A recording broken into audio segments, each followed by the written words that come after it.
salah satu keberhasilan diplomat atau perwakilan Indonesia itu bisa mendatangkan Presiden Indonesia ke sana dan sebaliknya. Saya kira yang penting ya, mahasiswa kita ini yang minat ya dari diplomat ya mereka harus rajin membaca berita-berita internasional ya, mengikuti perkembangan dunia internasional.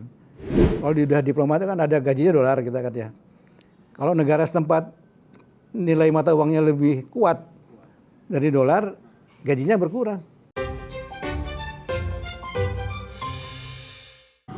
Assalamualaikum Pak, terima kasih nih sudah diterima oleh tim Boleh Tanya untuk nanya-nanya soal ya mungkin pengalaman Bapak sebagai diplomat selama 35 tahun dan tentu dari pengalaman itu akan banyak mungkin berguna untuk diplomat yang sekarang untuk menghadapi krisis kondisi yang sedang tegang ini Pak. Mungkin Bapak kan kabarnya pertama kali itu sudah pertama kali ditugaskan itu di PBB Pak ya, di Swiss kalau nggak salah. Ya. Apa itu tugas pertama Bapak? Ya, Waalaikumsalam warahmatullahi wabarakatuh. Terima kasih sudah hadir dan sudah diundang di acara podcast ini. Ya, tugas pertama saya waktu itu adalah menangani keterlibatan Indonesia di Komite Perlucutan Senjata PBB. Indonesia sebagai anggota PBB menjadi anggota Komite Perlucutan Senjata. Nah, situ tugasnya menegosiasi suatu konvensi yang untuk menghindari atau mencegah penyebarluasan senjata nuklir termasuk juga. Dan itu komite ini adalah supaya negara-negara yang punya senjata nuklir itu tidak dikembangkan tapi juga untuk proses damai. Jadi komite ini sangat lama, komite ini sudah puluhan tahun baru selesai, termasuk senjata kimia, senjata biologi, di dalamnya senjata nuklir gitu ya. Itu pengalaman saya pertama di Kementerian Luar Negeri. Itu tahun 84. Ya, 84. Dari komite itu hasilnya apa? Waktu itu saya belum ada hasil, masih berlangsung terus. Oh, baru bikin rancangan. Iya, masih menegosiasikan kan tidak cepat ya kalau negosiasi suatu konvensi atau suatu persetujuan itu memerlukan waktu yang lama. Jadi tidak selesai dalam waktu 3 bulan atau setahun gitu. Jadi masih berlanjut waktu itu sampai saya tidak lagi terlibat di situ. Gitu. Sampai sekarang apa? Belum selesai saya kira. Belum selesai. Masih banyak juga. Masih banyak. Iya, hanya soal titik koma kadang-kadang memerlukan waktu berapa hari beda-beda ya. Apa itu karena memang tidak ada keinginan dari mungkin yang punya senjata? Iya, kepentingan negara-negara yang punya kepentingan negara menjadi suatu bargaining point di situ ya betul. Nah, setelah ini kan terus kira-kira setelah itu Bapak berlanjut ke Kanada saya. Ya. 4 tahun di sana 84 sampai 88. Itu tugas penempatan pertama saya di sana. Oh, penempatan pertama. Oh, yang di itu? Itu hanya konferensi aja. 3 bulan saya di sana di Swiss waktu itu. Setelah Kanada agak-agak ini Pak ya, kabarnya agak-agak santai waktu itu ya. Ya, santai juga. Tapi waktu itu isunya adalah Timur Timur kan waktu itu masih. Oh iya. Tahun-tahun itu kan masih rame Timur, lingkungan, ya, HAM gitu juga ya. Itu untuk ngontor-ngontor itu. Iya. Jadi tugas apa yang maksudnya yang dikerjakan waktu itu Pak? Mungkin yang berkesan saat itu Pak? Yang berkesan adalah saya kebetulan di bidang ekonomi ya, terakhir itu. Ya, mengembangkan kerjasama antara Indonesia dengan Kanada, terutama di bidang lingkungan. Karena Kanada dia sangat bukan konsen tapi juga sangat unggul ya dalam ilmu lingkungan. Berarti banyak mahasiswa Indonesia yang belajar di Kanada ya untuk menjadi pelajari masalah lingkungan. Nah, itu Pak Profesor Emil Salim, Menteri Lingkungannya kan. Jadi ya benar-benar kita kerjasama di sana dengan Kanada sangat erat. Ya. Jadi dari perlucutan senjata ke lingkungan. Iya betul. Nah, sampai Bapak setelah 30-an tahun terakhir jadi dubes di Senegal. Nah, apa kira-kira yang berkesan di Senegal itu? Apa yang menarik dari Senegal itu kan negara yang paling aman ya di Afrika. tidak pernah ada gejolak, tidak pernah ada kudeta ya di sana. Jadi paling stabil di sana itu ya. Kemudian di sana pendekatannya ekonomi dan kebudayaan. Ya, kebudayaan termasuk adalah masalah soal pendidikan dan agama. Ekonomi karena memang mereka membutuhkan teknologi, terutama di bidang pertanian, ya. Kemudian juga kesehatan, ya. Karena mereka kan sebagian besar import barang-barangnya ya. Dan Indonesia sudah mempunyai pusat riset juga di sana, riset pertanian. Riset pertanian. Ya. Pemerintah punya atau swasta? Enggak, dibangun oleh Indonesia, punya pemerintah. Dibangun oleh Indonesia dan PBB dan FAO maksudnya. Baru dengar itu. Ya. Tahun berapa tuh berdiri? 86. Zamannya Pak Harto masih. Oh, okay. Terus itu masih berjalan sampai Bapak waktu di... Masih, cuman terus akhirnya kita revitalisasi ya, sampai sekarang masih berlangsung gitu. Kalau boleh tahu nih, nulis setelah saat menjabat atau setelah pensiun? Buku pertama yang Diplomasi Empat Benua, itu saya nulis karena COVID. Hikmah dari COVID-19. Jadi setelah waktu saya pensiun, saya kan aktivitasnya olahraga. Ya. Apa tuh olahraga? Maraton. Maraton? Full maraton? Enggak, 10-15 kilometer lah saya. Begitu COVID, kan nggak boleh, dibatasi, harus pakai masker segalanya. Jadi saya, nggak nyaman kalau lari pakai masker gitu. Ngapain gitu kan. Akhirnya saya pikir, ya banyak juga saran, udah nulis buku aja, kan banyak pengalaman gitu. Ya udah akhirnya saya jadikan buku, alhamdulillah. Buku pertama Diplomasi Empat Benua. Ya. Itu catatan mengabdi hingga ujung bumi, itu adalah di Cape Town. Paling menarik ya di Cape Town, Pak? Menarik. Ya alhamdulillah saya bisa di sana. Luar biasa. Menariknya dari sisi karena di sana kan kayaknya kalau di sana setahu saya kan ada juga perdagangan kita kan juga lumayan di sana ya. Sebenarnya enggak terlalu besar sih. Yang paling kalau itu sih udah di mana-mana ada ya Indomie. Itu kecil lah kalau Indomie. Indomie mah kecil lah itu ibaratnya. Yang menarik dengan Cape Town, Afrika Selatan ya, itu kan hubungan emosional, historis. Jadi Indonesia dengan Belanda kan, Indonesia dengan Absel kan sama-sama dijajah Belanda periodenya. Nah dari Indonesia mau pulang ke Belanda, mereka singgah di Cape Town, Tanjung Harapan itu. Nah, akhirnya kan banyak orang Indonesia yang dibuang sana yang menentang penjajahan, tentang kolonialisme, atau juga yang jadikan budak karena itu kan Cape Town, Belanda membangun kota Cape Town di sana kan. Datangkan buruh budak-budak dari Indonesia, atau juga ada budak yang dijual ya kan, ada monumennya kan di Cape Town tuh ya. Nah itu jadi hubungan emosional dan historis lebih dominan kalau menurut saya dengan Afrika Selatan itu ya, terutama di Cape Town karena kan itu sekarang berapa, ada 1 juta lebih kalau menurut saya, ada warga Absel keturunan Indonesia dan Malaya sana lah. Ini salah satunya nih. Udah balik ke sini. Nah, kalau dalam buku ini ngisahin tentang tugas-tugas sehari-hari. Ada kisah yang menarik di situ. Yang menarik waktu gini ya ceritanya. Pertama yang ke luar negeri itu kan pengalaman pertama ke luar negeri ya. Belum pertama kali naik pesawat terbang gitu kan. Gimana ini caranya kan? Masih boleh? Sudah itu pertama kali naik pesawat. Masih zaman poker itu dulu ya.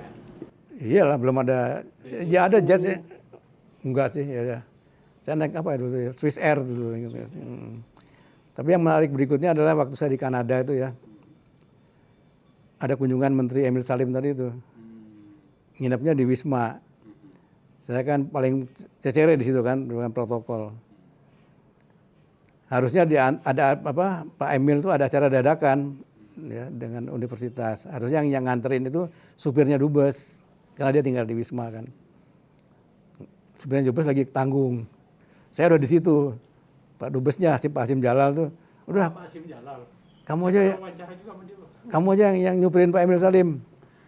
Bayangin di Indonesia belum pernah punya mobil. Ya, apalagi itu mobil listrik, mobil elektrik, Cadillac itu yang panjang gitu kan. tahun 80-an gitu kan. Iya 84 saya di sana kan. Udah mobil listrik mereka ya? Udah, bukan mobil elektrik maksudnya. Apa semuanya pakai ini kan otomatis semua gitu loh. Jendela, terus itu kan musim dingin tuh frozen kan kacanya. Ini gimana caranya gue ngebersihin kaca, bersihin es dari kaca gitu. Akhirnya nekat kan udah. Karena waktunya udah mepet kan. Depan udah bersih, belakang nih kan belum. Terus juga mobil itu settingnya supirnya bus kan lebih tinggi kan orangnya. Saya kan pendek. Jadi waktu ngerem saya ngeros gini. Nyerodot. Kemudian nggak tahu soalnya majuin kursinya nggak tahu gimana caranya nih. Tapi yang penting tugas ini saya sampai ini Pak Emil nggak terlambat gitu. Pak Emil aman-aman aja, dia nggak tahu saya gimana gitu. Bayangin kayak mobil Cadillac yang panjang gitu kan, mobil dubes. Mobil dubes kan. Itu. Ya alhamdulillah. Yang penting udah sampai, nggak terlambat, baru saya telepon supir dubes, Bu cepetan ke sini, gantian. Gitu. Nah, ini buku kedua Pak ya, Kiat Jadi Diplomat Muda Mendunia. Banyak rupanya minat ini Pak ya? Alhamdulillah buku kedua ini paling lebih banyak terjual daripada buku pertama. Karena mungkin dari generasi muda pengen jadi diplomat. Nah ceritanya waktu peluncuran buku pertama, itu masih online tuh ya. Banyak mahasiswa yang tanya bagaimana jadi diplomat. Dari berbagai pertanyaan saya jadiin buku. Gitu. Intinya apa Pak kalau mau jadi diplomat? Bahasa Inggris aja atau gimana? Ya bahasa asing lah ya, terutama bahasa Inggris ya. Karena itu kan sekarang kan terbuka bahasa Inggris, bahasa Perancis, Arab, Rusia bisa boleh itu testing. Terus yang kedua ya menguasai ini, mengikuti perkembangan internasional. Rajin baca berita-berita internasional. Kayak sekarang Trump dan kita. Iya harus ikut ASEAN yang terdekat gitu ya. Itu antara lain dan juga ya bakat ya. Bakat. Ya kalau nggak bakat jadi diplomat ya nggak jadi. Walaupun kita pinter kayak apa, karena ada psikotes gitu kan. Jadi belum tentu kepintaran bahasa atau pengetahuan yang tinggi bisa lolos. Kekuatan lobby juga harus itu Pak, kekuatan meyakinkan orang gitu-gitu harus juga punya. Itu dari tes psikotes itu kelihatan. Itu kan belum bisa tugas, itu kan belum ada tugas itu kan. Tapi kita sebagai pribadi ketika dites kan bisa kelihatan oleh psikolog gitu kan. Ini orang berbakat apa enggak gitu. Jadi diplomat. Jadi emang itu antara lain kiatnya itulah. Ya. Jadi karena kan perwakilan Indonesia di Afrika kan masih sedikit. Di sana ada 54, kalau di Sub-Sahara kira 48 dikurangi yang utara itu kan. Kalau di utara kan kita udah punya semua, Mesir, Tunis, Libya, Maroko ada situ kan ya. Nah yang di Sub-Sahara ini itu hanya 11, sekarang 11 ya. Termasuk Konsulat Jenderal di Cape Town. Jadi ada negara yang punya rangkapan banyak. Paling banyak tuh Pak? Paling banyak di Nigeria, 13 dia. Oh iya Nigeria. Saya 9. Jadi ada Mali, ada Guinea Bissau, Gambia, Pantai Gading, Sierra Leone, Gabon, Kongo besar. Nah itu daerah konflik semua. Oh yang Bapak sebutin tadi, tapi Senegalnya aman. Aman. Kongo ya Pak, kita kan. Kongo udah dari puluhan tahun. Kita Indonesia kan ada pasukan di situ ya. Pak Karno ada di situ. Kan? Bapak kelilingin semua tuh. Iya, kan harus menyerahkan kredensial, surat kepercayaan. Itu aja waktunya habis. 9 negara aja. Dan saya ke Kongo itu kan pakai pesawat helikopter BBB. Itu pakai izin juga dari New York, nggak bisa sembarangan ke sana. Ketemu di sana masih tentara kita. Juga ada banyak ini ekspor kita di sana, anak perusahaannya Freeport, kan banyak tambang di sana kan, perusahaan tambang. Jadi banyak ekspor kita di sana di Kongo yang bekerja di anak buah perusahaannya Freeport, anak perusahaannya Freeport. Kan kalau kita tahu banyak juga kan pabrik-pabrik kita perusahaan dagang kita di Afrika tuh kayak Afrika Barat juga ada kan, banyak. Apanya? Indomie. Oh iya di sini tuh di Nigeria itu. Kalau di Senegal nggak ada. Even di Absal tuh nggak ada kan, nggak ada. Nggak. Ini aja impor ya? langsung. Yang banyak tuh di Nigeria justru, padahal Nigeria itu kategorinya nggak aman. Pabrik obat ada, Indomie ada, Di Ghana ada Pak waktu itu. ya Ghana Kedaung. Kedaung ya. Kedaung sama Sinar Ancol. Sinar Ancol ya. 2004. Dia nggak tahu ya kalau sekarang. Kedaung yang jualan panci sama sabun-sabun apa kan mungkin untuk kelas Iya. mereka masuk. Iya. Sinar Ancol Iya. masuk. Kalau di Senegal nggak? Nggak ada. Oke Pak, ada lagi Pak, mungkin untuk kiat untuk jadi diplomat, apa lagi nih Pak yang satu lagi untuk menutup? Saya kira yang penting ya, mahasiswa mahasiswa kita ini yang minat ya jadi diplomat ya mereka harus rajin membaca berita-berita internasional ya, mengikuti perkembangan dunia internasional. Apalagi kalau jadi diplomat katanya gajinya gede, sudah itu keliling dunia Pak ya? Nah itu kan mendunia kan, masih muda mendunia. Iya. Bapak muda langsung ke Swiss ya waktu itu ya? Kalau gaji gede kan juga pengeluaran gede di sana. Ya. Ada kan misalnya kalau udah diplomat kan ada gajinya dolar kita kan ya. Kalau negara setempat nilai mata uangnya lebih kuat dari dolar, gajinya berkurang. Kayak Kuwait nih Pak ya? Ya, ya. $1 1 $51. 1:3. Dolarnya 3. Waktu saya di Belgia itu kan peluncuran euro, euronya kuat, ya tinggi dari 1,5 Pak. Ya gaji kita kurang. Ya. Itu ngakalin gimana Pak untuk biaya itu? Biasanya ada tunjangan sih, Oh, tapi tidak semua. Ada tunjangan kemahalan gitu, tapi nggak semua negara. Kayak Tokyo ada mungkin ya, Jenewa juga ada sih. Dan yang perlu juga di podcast ini, apa sih tugas-tugas kedutaan besar atau tugas-tugas diplomat di luar negeri itu? Mereka harus, publik harus tahu. Ya. katanya kalau saya pernah ngomong sama Pak Ikrar Nusa Bakti. iya, dia pas di Tunisia, Hujan loh. Hujan. nah, di Tunisia, dia bilang tugasnya selain meningkatkan neraca perdagangan, satunya mendatangkan atau mengundang presiden perwakilan itu ke Indonesia atau sebaliknya. Iya. Atau Salah satu kuncinya. salah satu keberhasilan diplomat atau perwakilan Indonesia itu bisa mendatangkan presiden Indonesia ke sana dan sebaliknya. Kalau mendatangkan presiden kita mungkin agak-agak ini Pak ya. Ya belum tentu kan, Protokol ya. belum tentu mau kan, apa kepentingannya, misalnya ke Senegal, ngapain Senegal, apa yang bisa di situ kan, ada ini dulu apa namanya, kepentingan manfaatnya apa gitu kan, untuk kunjungan itu, bukan hanya untuk wisata aja, jalan-jalan aja gitu. Itu kan untuk kunjungan tingkat tinggi yang harus ada manfaat yang diperoleh. Jadi nggak bisa sembarangan, nggak bisa apa, ya hanya kunjungan gitu aja gitu ya. Ya kalau kita juga tahu bahwa memang kadang-kadang diplomat kita itu dibanding diplomat negara lain kita lebih kekeluargaan. Kita kadang-kadang jadi turis pun diurusin. Iya. Soal yang kecil-kecil gitu. Ya, kalau diplomat luar iya. enggak Cuek, ya. kecuali kalau udah kondisi negara itu harus perang atau dia kecelakaan baru diurus. Tapi kalau soal simpel-simpel enggak. Saya ngalamin juga waktu ada di Senegal itu 33 ABK kita terlantar di tengah laut. Dia ditinggal oleh kapten kapalnya. Perusahaannya bangkrut. Oh, yang kapal-kapal di sana tanya kapal-kapal Spanyol Pak. Bukan, kapal itu Taiwan. Oh, Taiwan. Oh, kalau Taiwan Bapak ini tahu. Kapal-kapal Cina, Taiwan gitu kan. Itu ada 2 kapal yang jumlah ABK kita ada 33 orang.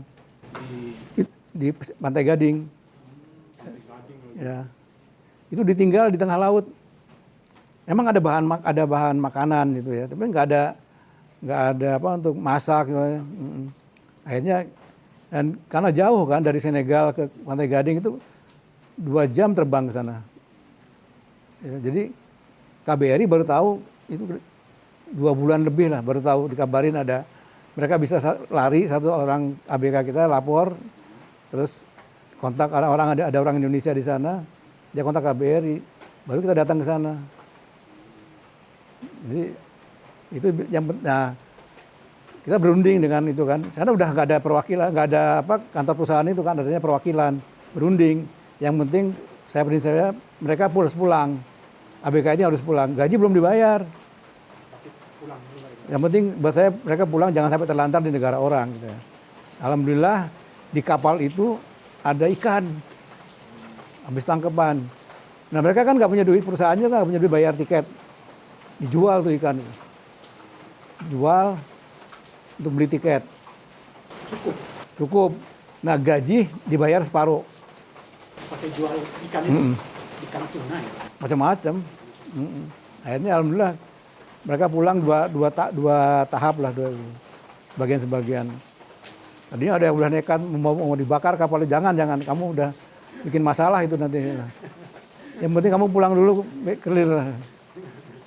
Soal gaji saya bilang itu diselesaikan di Indonesia antara PT yang merekrut kalian dengan perusahaan yang mempekerjakan ABK itu. Alhamdulillah juga itu ada yang mau beli kapal ikan itu. Iya ada ikan bertonton situ dijual. Kapal berapa ton? Terus saya nggak ingat berapanya. Itu ya suka dukanya jadi diplomat. Iya antara itu. Kalau WNI yang terlantar, iya. kewajiban untuk memulangkan. Itu nomor 1 itu konstitusi soalnya itu melindungi hak warga negara Indonesia kan. Padahal mungkin waktu mereka kerja juga nggak lapor. Nggak lapor. Tapi seharusnya lapor Pak. Harusnya. Untuk pengetahuan, untuk pemantauan. Iya, mendata kita monitor mana. Tapi kan dia di Cape Town juga pengalaman tuh banyak. Dia nyaranin kalau kapal Cina sama Taiwan sama saya jangan. Sering mulai. Iya. Tapi sebenarnya kalau pelaut Pak, ini mungkin pelaut yang pengen berangkat itu.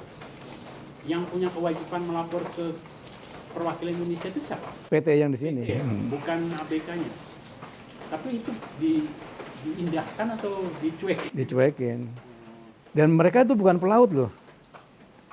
Mereka itu direkrut gini ya dari ini si PT ini nakalnya juga sih kalau katakan nyari orang-orang yang mau kerja di luar negeri. Alasannya kerja luar negeri, kerja di kapal. Kapal kan macam-macam, ada kapal ikan, ada kapal pesiar gitu kan. Kalau kapal pesiar sih alhamdulillah ya. Aman. Terjamin. Kapal ikan itu yang saya pernah masuk ke dalamnya itu sedih banget deh. Bahkan ada yang 2 tahun kerja tuh nggak digaji, cuma dikasih uang rokok. Gitu. Itu kalau yang bendera Cina. Belum lagi yang PT kan gajinya disalurkan lewat PT. Untuk sampai dikirim ke keluarga. Sebulan, 2 bulan, 3 bulan lancar. Selebihnya PT-nya bubar. Pura-puranya bubar gitu.